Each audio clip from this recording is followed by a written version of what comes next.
अस्सलाम वालेकुम, क्या हाल है आप सबका। अल्हम्दुलिल्लाह मैं भी ठीक हूँ। आज बहुत ही खूबसूरत डिफरेंट डिज़ाइंस आप लोगों के लिए लेकर आई हूँ। ऐसे आर्टिकल्स जो बहुत कम लोग बनाते हैं, क्योंकि बनाना डिफ़िकल्ट होता है। हम पिक्चर तो देख लेते हैं लेकिन उसको एग्जीक्यूट करना बहुत डिफ़िकल्ट होता है, क्योंकि दिखने में चीज़ें बड़ी आसान लगती हैं लेकिन जब हम उसको एग्जीक्यूट करने लगते हैं तो वो उस तरह से होती ही नहीं है। लेकिन अल्हम्दुलिल्लाह मैंने जब भी कोई चैलेंज लिया है मैंने उसको एक्सेप्ट किया है, तो मैंने उसको परफेक्ट एज इट इज़ बना के दिया है। अच्छा जी, इस ड्रेस पे आते हैं। ये प्योर जामावार का सूट है, अंदरखा फ्रॉक है, फुल फ्लेरी। ठीक है, शायद मैं इस वीडियो में तो आपको फ्लेयर ना दिखा सकूं। ये देखो फुल फ्लेरी फ्रॉक है। और फिर मैं आपको मेन चीज़ आज जो दिखाने लगी हूँ, फ्लेयर आप लोगों को पता है कि मैं कितना अच्छा बनाती हूँ, उस पर कोई कॉम्प्रोमाइज़ नहीं होता। ये इसका अंदरखा स्टाइल है। ठीक है, इस तरीके से ये ऐसे लगाए हमने इस पे, ये लेस है। अब आते हैं ज़रा काम की तरफ, जो मेन चीज़ है। ये इसकी नेकलाइन है, ये हैंड एम्बेलिश्ड है। ठीक है, और ये आगे इसके स्लीव्स, इतने इसके खूबसूरत और रॉयल स्लीव्स हैं ना, मैं आपको इस तरह से समझ नहीं आएगी। मैं ज़रा आप लोगों को इसकी लुक दिखाना चाहती हूँ। ये ऐसे, अब आपने इसकी रिंग हमने बनाई है, ये आप रिंग इसमें पहनेंगे और this gonna be the final look. अच्छा, ये मेरी एक क्लाइंट का ही है, तो मैं आई एम सॉरी, मैं आपका परमिशन के बगैर ये बाजू पहन लिए, लेकिन मैं सिर्फ दिखाना चाह रही थी कि एक्चुअल में ये काम कैसा है। अब ये सारा हैंड एम्बेलिशमेंट है। ठीक है, ये भी हैंड एम्बेलिशमेंट है, फिर इसको एप्लिक करवा के कट करा के इसकी ये पर्ल्स की रिंग बना के लगाई गई है। And this is the final look. ये देखो कितनी रॉयल लुक आ रही है और कितना डिफरेंट, डिसेंट, एलिगेंट। मतलब मुझे तो बहुत पसंद आ रहा है, क्योंकि बहुत ज़्यादा हैवी भी नहीं है, फैब्रिक भी प्योर का खूबसूरत फैब्रिक, और उसके ऊपर खूबसूरत सी नीटनेस वाला काम, और इसके साथ आ गया ये दुपट्टा। तो सोचो कितनी रॉयल लुक आने वाली है। ठीक है, आप ये दुपट्टा लेंगे और ये आ जाएगा आपका काम। तो ये बहुत ही एक प्यारा आर्टिकल बना है हमारा। मैंने कहा मैं आप लोगों को शेयर कर देती हूँ इसकी भी लुक, ताकि ये देखो कितनी अच्छी रिंग लग रही है और परफेक्ट आई है, कैसे नहीं है खिंच रही है, ये आपको परफेक्ट आएगी। ठीक है, ये this is the final look.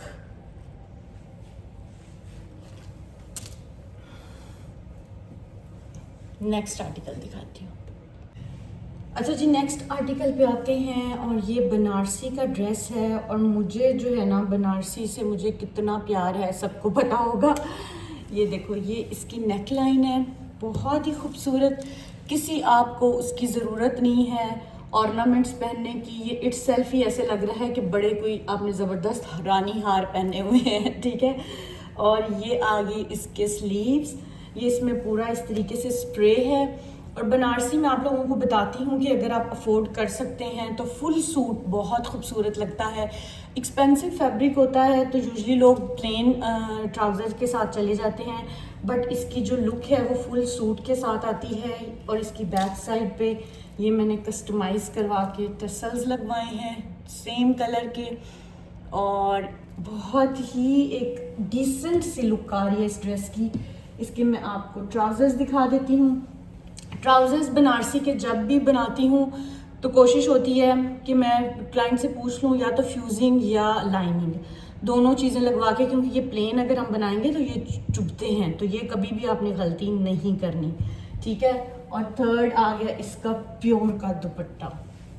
इतना ये प्यारा मुझे लग रहा है पर्सनली, ड्रेस बहुत खूबसूरत लग रहा है। एंड नेक लाइन तो बहुत ही कमाल की लग रही है। ये देखो बहुत कमाल की नेक लाइन है।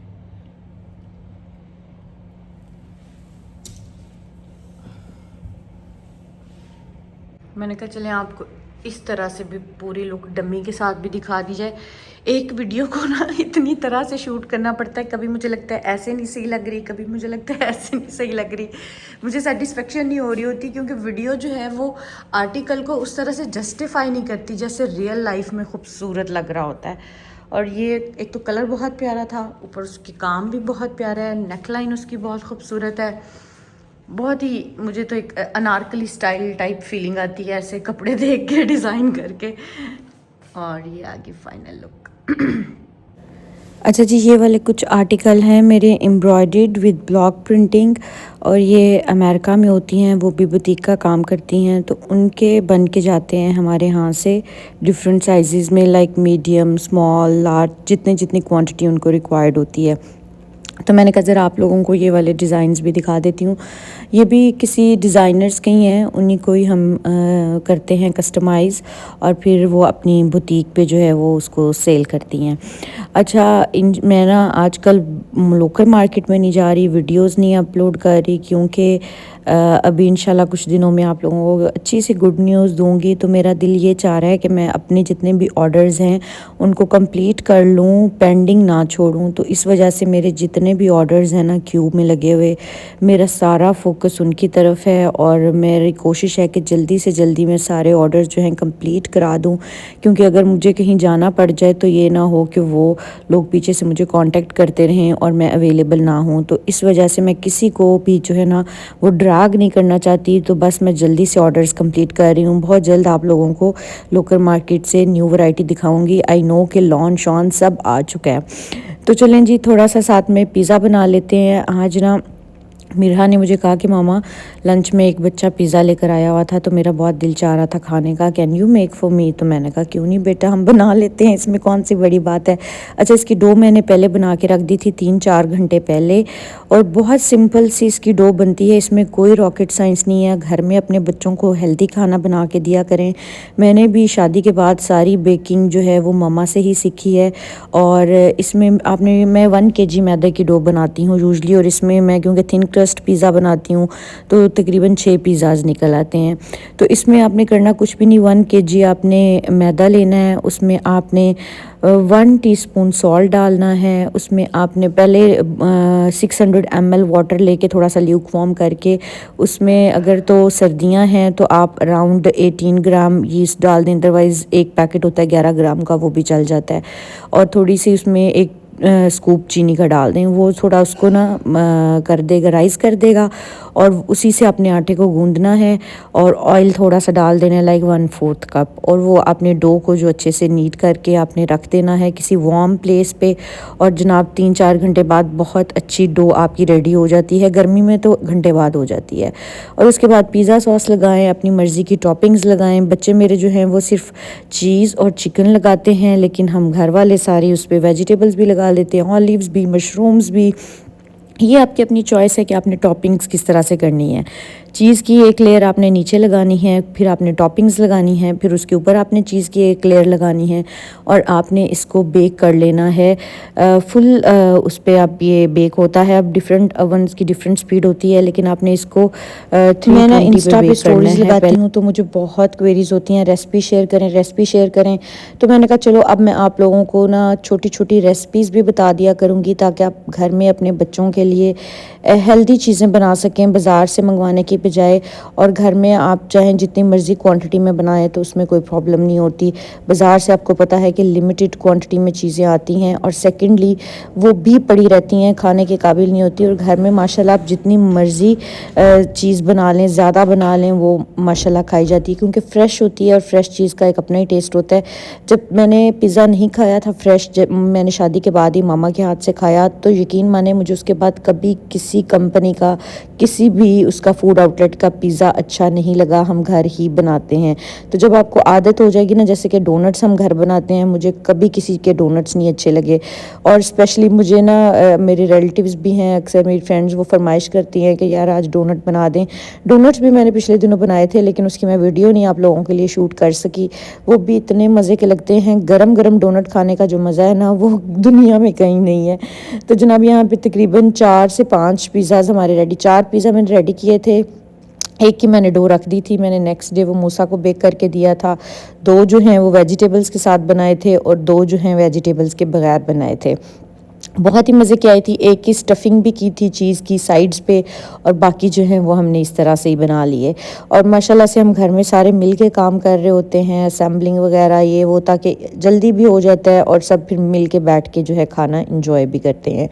तो जनाब फाइनल लुक आप लोगों को पिज़्ज़ा की दिखाती हूँ, और इंशाल्लाह आप लोगों को नेक्स्ट वीडियो में मैं पोटली बैग भी दिखाऊँगी जो मैंने रेडी करवा लिया है, और उसकी क्या लुक आई है। तो चलते मिलते हैं इंशाल्लाह नेक्स्ट वीडियो में। हम अब इस पिज़्ज़ा को कट करते हैं और हम इस पिज़्ज़ा को एंजॉय करते हैं। और ये अभी 3-3 करके जो है ना वो मैंने बेक किए थे, क्योंकि ये हम अंदर वाला ओवन ऑन किया हुआ है तो इसमें 3 की ही स्पेस है। बाहर हमारे पास दूसरा ओवन है बिग वाला, तो वो उसमें तो एट अ टाइम 6 आ जाते हैं, लेकिन वो फिर बाहर जाए, उसको हमने बाहर रखा हुआ है गैरेज में, तो हमने कहा आज हम अंदर ही बेक कर लेते हैं। और उसकी स्पीड भी जो है वो बहुत हाई हो जाती है, क्योंकि वो प्रोफेशनल ओवन है। ये तो आप घर में छोटे मोटे कामों के लिए यूज़ करते हैं ना।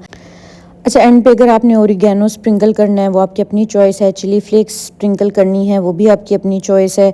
बच्चे बहुत ज़्यादा स्पाइसी नहीं खाते तो उनके में मैं चिली फ्लेक्स नहीं लगाती, ओरिगेनो भी नहीं लगाती, क्योंकि उनको उसका भी टेस्ट नहीं पसंद। तो इसलिए आप अपनी हिसाब से जो भी जिस तरह का भी बनाना है आप घर में बना सकते हैं। और बाज़ार वाले तो आपको पता है वही एक लकीर के फ़कीर, कुछ भी उन्हें कह दो वो सेम ही बना देते हैं। तो इसलिए आप अपनी चॉइस का जो है वो पिज़्ज़ा घर में बना सकते हैं, जैसी मर्ज़ी आपको टॉपिंग चाहिए हो। तो इंशाल्लाह जी मिलते हैं नेक्स्ट वीडियो में। ये आ गई फाइनल लुक। ये चीज़ पिज़्ज़ा था, ठीक है, पेपरोनी के साथ, और इसकी साइड में स्टफिंग भी सारी चीज़ की हुई है। बाकी जो 2 बनाए थे उनमें स्टफिंग नहीं की, इसलिए आपको साइड से ये थोड़ा थिक नज़र आ रहा है। तो मिलते हैं नेक्स्ट वीडियो में। अल्लाह हाफिज़।